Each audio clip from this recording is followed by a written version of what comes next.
नमस्कार मित्रांनो, बघा हे काल खुरपलेलं सारं सोपं वळवावं लागतं. ते काही असतं म्हणजे भिजाय सोपं जातं.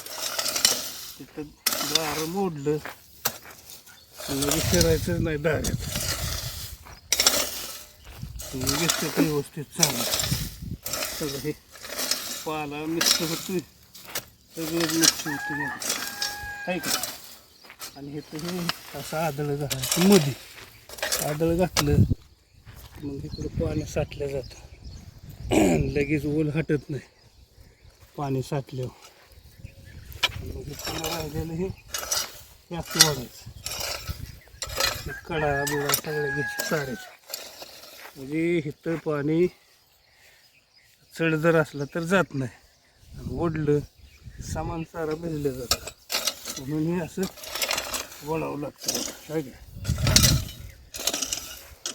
आणि आता गवारी टाकली, गवारी यूज मिक्स करायची, साऱ्यात टाकायची, हे असं मिक्स करायचं टाकायचं. मग सगळे मिक्स होते गवारीची यूज, म्हणजे पाणी दिवून घ्यायचं. तर बघा हे अशा पद्धतीनं केलं तर आपल्याला कष्ट कमी लागतं, खर्चाची बचत होती. महत्वाचं म्हणजे साऱ्यातनं ट्रॅक्टर फिरत नाहीत, बारकं ट्रॅक्टर असते तर ट्रॅक्टर फिरत नाहीत.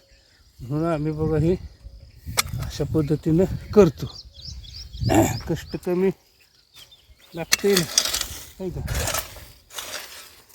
किती सपय सारं झालेत बघा आहे का. ट्रॅक्टरच्या वर सारं होत्यात ओढून. म्हणून मित्रांनो अशा पद्धतीनं केलं तर बघा आपल्या फायदेशीर आहे. धन्यवाद.